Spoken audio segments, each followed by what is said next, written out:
All right, so it looks like Chris D'Elia has gotten himself into some trouble once again. I'm sure most people are aware of and have probably seen the documentary about him that came out a few weeks ago. If you haven't seen it yet, it just goes over some of the questionable activities that Chris has been up to, and it's starting to look like he probably hasn't changed much since his original cancellation, which Chris basically confirmed. I know he hasn't acknowledged any of this so far, but on his last podcast, he did admit that he went to rehab like a month ago, which obviously has to do with this. You know, it was before the video came out, but I'm sure he was aware it was coming out, and he probably just wanted to get ahead of it. And then since the videos come out, it looks like he's been just trying to power through it without even acknowledging it.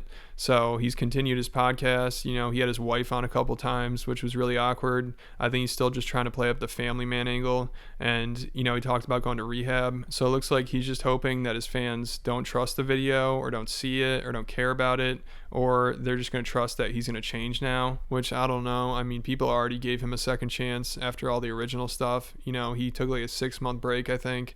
Then he came back with that return video, and a decent amount of people thought it was sincere enough for them to continue watching him, and they trusted that he would change. But it sounds like he didn't even change for a second. I mean, right after the video came out, this girl claims he just continued talking to her, and she even asked, like, should we stop talking? He's like, no, I don't care. When he posted the apology video, I remember watching it and being so lost, because I thought at the time, does this mean he is ending things with all his girlfriends? And I wrote him about it, and I asked him, like, is this enabling to you? Do you want it to be the kind of thing where we back off and, you know, this is where it ends? And he told me point blank, I don't want anything to change. And then when he posted shortly after a photo on Instagram with the caption that read, being faithful rips, he was texting his other girls as he posted that. And then, like I said, Chris admitted that he went to rehab, so that's pretty much confirming this. You know, it sounds like he's been cheating on his wife even since he apologized and since the allegations and everything. And I know cheating's not the worst thing in the world, but after everything he went through, you know, you'd think if you went through all that, you got humiliated, you made that apology video, people trusted you, you would stop doing that shit. You know, you'd be careful. You wouldn't want to put yourself in that position again, but he went out there and did it. The guy's a liability. He cannot help himself. And he's obviously got a serious addiction that he has nowhere near under control. Like, he chose sex over his career, basically, over his family. Like, I'm sure his family's a mess. Like he said in that return video, he's like, I got to change for my kid. I got to be a better role model. And it's just embarrassing for his family. You know, his wife, I don't know how the hell she puts up with this. It's crazy. Like in the video, I think one of the girls said she talked to the wife, and the wife just said, like, I don't believe you or something like that. Even though obviously she knows, like, she's definitely aware of it. She probably just doesn't want to hear about it. And she's probably just accepted that that's part of the deal if she wants to be with him. Or she believes that he's going to change now for some reason. I don't know what's going on here. Like, this is so embarrassing. I don't know how she puts up with it. Like, she did his podcast the other day. I can't believe she agreed to go on there. And then while she was on there, they started talking about each other's hall passes for some reason. And Chris is like, oh, who do you think mine is? And she's like, Jessica Chastain. And he's like, yeah, that's not bad. And then his wife's response is, all your go-tos are just hot women over 40. And I don't know if Chris told her to say this or she just thought this would, like, make him look good or something. I don't know. These two are just so out of it. I don't know who mine is. Jessica Chastain? She's great. Yeah, she's great. She could be. Yeah, could be her. All of your, like, go-tos are, like, hot women over 40. Yeah. Well, you know, because they know some shit that I don't know. You know what I mean? 50, 60, 90. Like, is this a joke or something? What the hell is going on here? It's crazy that he thinks having his wife on his podcast, acting like he's a family man, you know, mentioning this stuff and talking about going to rehab. He thinks this is like the best way to handle that video coming out. I feel like it's just made things worse because now it looks like you're just using your wife to try to make it seem like you're this family man and everything's good. And then also talking about going to rehab, that's pretty much admitting that you were cheating on her, like up until at least last year. And then also just not addressing it and acting like it's just nothing is ridiculous because it has over 500,000 views. I'm sure it's probably going to get up to like 1 million, 2 million. And a lot of people have been talking about it and a lot of comedians have watched it and mentioned it. Like Nikki Glazer, she talked about it. She said she was disgusted by it. Annie Lederman or Lederman, you know, the Trug Walk girl, she posted it to her Instagram that she was watching it. And Legion of Skanks and Tim Dillon, they talked about it the other night. And I'm sure some other comedians have addressed it as well. So I don't think that video is slowing down anytime soon. I don't think people are going to forget about that. All right, so now I'm going to talk about some of the claims made in the documentary. I'm going to get into that a little bit more. And I'm just trying to be objective with this video. So I will admit, most of this documentary is like, you're just expected to take these girls' word for it. You know, they're telling their stories about their experience with Chris, and there really isn't much evidence they show. And I don't think I saw any text messages in the video. I think there was like a couple of clips they showed where it was a girl talking to Chris, but it didn't really prove much. Well, I mean, it just kind of proved what I felt like everyone kind of knew already. The guy's an asshole. He'll probably manipulate you and try to gaslight you. I don't think many people are questioning that. I think everyone kind of knew that already. Like, the guy's a serial cheater. I'd imagine this is kind of what he's like. I mean, it's not that surprising, but I guess it is good that more people could be aware of it now. And it's just obvious at this point that he's a pretty creepy dude. There's really no denying that. So there's some pretty serious claims made in the video. Like, one girl said she was raped by him, which is obviously as bad as it gets. And then also they mentioned him allegedly grooming somebody that was like 16, and they could definitely all be telling the truth. But when it comes to stuff that's that serious, it's hard to just take somebody's word for it. And like I said, I really haven't seen that much evidence or like text messages or anything. You know, I will say, I think I remember during the original allegations, there was like an email or like some text messages or something where him and a girl would start talking when she was like 16, underage.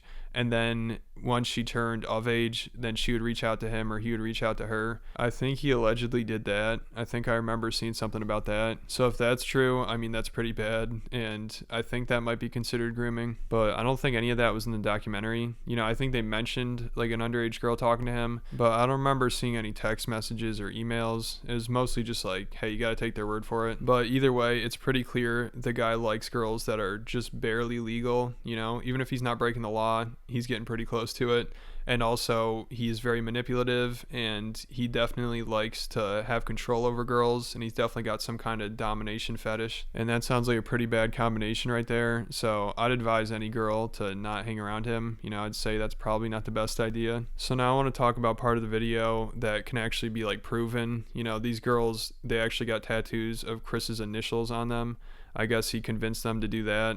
A lot of the girls had his name tattooed on them, and I didn't quite understand why until they started talking more about their arrangement with Chris. And apparently he would get girls into this arrangement where they weren't allowed to say no to him. How he would accomplish that was with some form of blackmail, whether that be emotional blackmail, like, I'm gonna kill myself if you don't do XYZ, or, you know, I'm gonna release your nudes if you don't do XYZ. And then also, this tattoo thing was brought up one time on the Joe Rogan Experience when Chris was on there with Brian Callen, of course. You know, those two are just perfect for each other. But Brian brought up how he sees these girls at his shows and they'll have Chris D'Elia tattoos on them. And he says this to Joe, and Joe looks kind of freaked out. He's like, what? Yeah. No, because I took a picture with a girl after my show. Yeah. And she showed me her hand. She goes, look, it says, and it said Life Rips. Yeah. She was a plant. I told her to What? go. I tell people. Yeah. You know, I tell people These to girls go. get these tattoos for him. You know, I tell people to go to his show and wear my merch, and they show up all the time, and they wear. And it looks like Chris is all caught off guard. Like, shit, dude, you're not supposed to bring that up. And I know a lot of the people that defend him, they try to make it seem like, what, the guy's just hooking up with some of his fans. You know, it's like a rock star having sex with groupies. The guy's just having a good time. If it were just that, I'd agree it's not the worst thing in the world. You know, he's still cheating on his wife, which is bad, and it's a little creepy if he's hooking up with girls half his age. But that's not career-ending stuff, and it's not like something I'm really concerned about.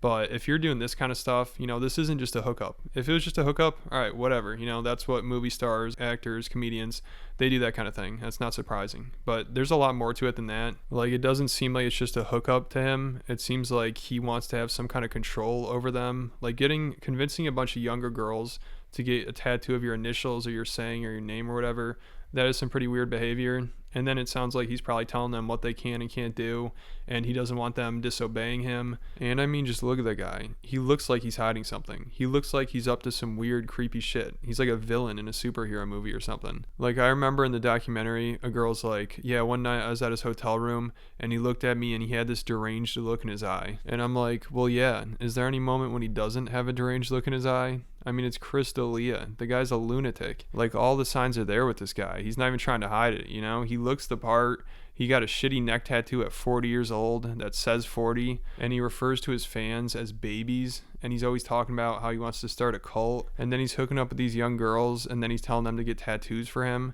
and apparently these girls, they have to refer to him as daddy, and they said they always had to share their location with him as well. Like, this dude just sounds like a complete mess. Share her location with Chris at all times, which a lot of the girls did. A lot of the girls had to share their location. Like, he would get very angry if you didn't call him daddy. Even at one point, he said to myself and another girl on separate occasions, referring to my dad, he said, "He's not your daddy, I am." Some girl with braids, and he circled the exact spot on my neck where it was to go. He wanted to truly own or feel like he owned his girls.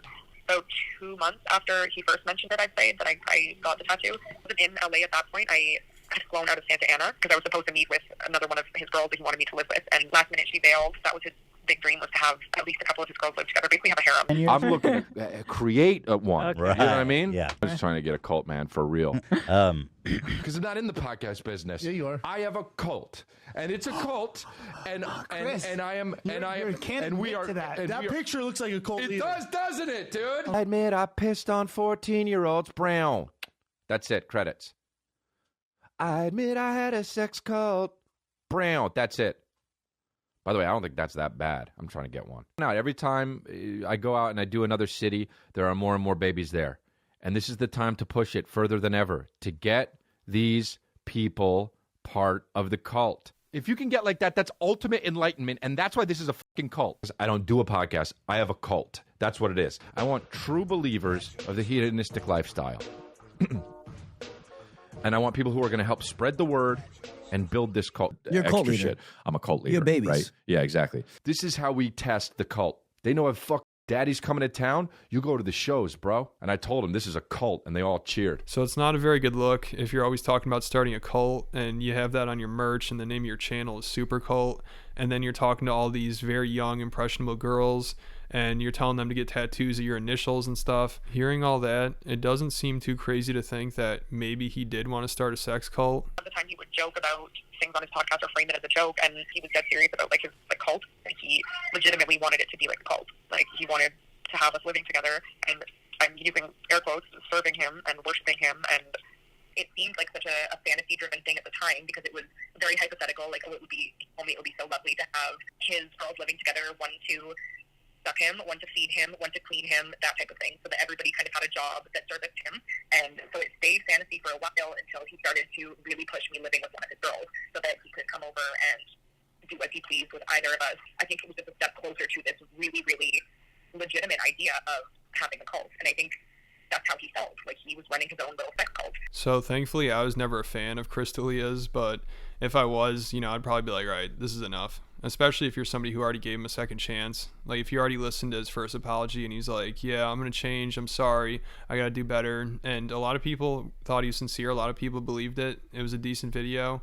But it's clear he has not gotten any better. Like, he's still addicted and he's got some problems he needs to work out. And him being in the entertainment industry and having a giant fan base is only enabling him. So I don't know what he's going to do from here. It'll be interesting to see if Brendan Schaub drops him at all, because they still do a podcast together and Brendan stuck with him through all this.